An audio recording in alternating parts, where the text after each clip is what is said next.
Kozhikode medical college nursing വിദ്യാർത്ഥിനി ലക്ഷ്മി രാധാകൃഷ്ണന്റെ മൃതദേഹം ഇന്ന് പോസ്റ്റ്മോർട്ടം ചെയ്യും. ഇന്നലെ ഉച്ചയ്ക്ക് 12 മണിയോടെയാണ് രണ്ടാം വർഷ നഴ്സിംഗ് വിദ്യാർത്ഥിനിയായ ലക്ഷ്മിയെ താമസ സ്ഥലത്ത് തൂങ്ങി മരിച്ച നിലയിൽ കാണപ്പെട്ടത്. ജോഷില ചേരുന്നു. ജോഷില, എന്തൊക്കെയാണ് ഇത് സംബന്ധിച്ച വിവരങ്ങൾ?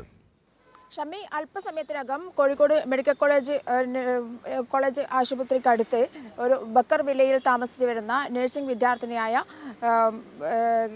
ലക്ഷ്മി രാധാകൃഷ്ണന്റെ മൃതദേഹം പോസ്റ്റ്മോർട്ടത്തിന് വിധേയമാക്കും. അല്പസമയത്തിനകം പോസ്റ്റ്മോർട്ടം നടപടികൾ ആരംഭിക്കും എന്നുള്ളതാണ് നമുക്ക് അറിയാൻ സാധിച്ചിട്ടുള്ളത്. അവരുടെ കുടുംബാംഗങ്ങളൊക്കെ ഇന്നലെ തന്നെ എത്തിച്ചേർന്നിരുന്നു എന്നുള്ളതാണ് അറിയാൻ സാധിച്ചിട്ടുള്ളത്.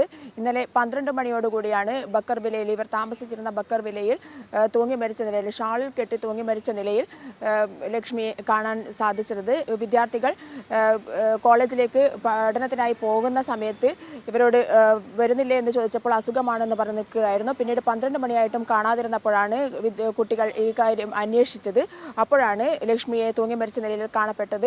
എന്തായാലും ഇത് സംബന്ധിച്ച് പോലീസ് കേസ് രജിസ്റ്റർ ചെയ്ത് അന്വേഷണം ആരംഭിച്ചിട്ടുണ്ട്.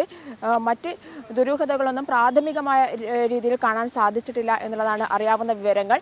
എന്തായാലും പോലീസ് കേസെടുത്ത് അന്വേഷണം ആരംഭിച്ചിട്ടുണ്ട്. ഷമി, നഴ്സിംഗ് വിദ്യാർത്ഥിനി ലക്ഷ്മി രാധാകൃഷ്ണന്റെ മൃതദേഹം ഇന്ന് പോസ്റ്റ്മോർട്ടം ചെയ്യും. ഇന്നലെ ഉച്ചയ്ക്ക് 12 മണിയോടെയാണ് രണ്ടാം വർഷ നഴ്സിംഗ് വിദ്യാർത്ഥിനിയായ ലക്ഷ്മിയെ താമസ സ്ഥലത്ത് തൂങ്ങി മരിച്ച നിലയിൽ കാണപ്പെട്ടത്. ജോഷിലെയാണ് വിവരങ്ങൾ നൽകിയത്.